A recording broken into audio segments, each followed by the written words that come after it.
Yeah. Let's look at PIM's role in the ecosystem. If a customer comes to you that has a sustainable, sophisticated PIM implementation already in place?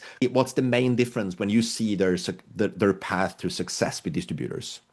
Yeah, that's going to be critical. I think that, well, if they don't have one and they need one, then we send them to Inriver.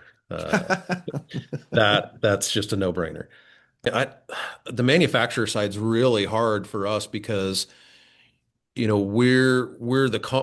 aggregate all this content from the manufacturers direct. We're not a scraping Yeah. company. It's coming direct from the vendors, the manufacturers. So they have no structure, no categorization. It's really bad. And so that is part of what we're trying to do is get the manufacturers onto PIMS. It's critical to be able to even syndicate or deliver data. And I can't even imagine how bad it is internally for them.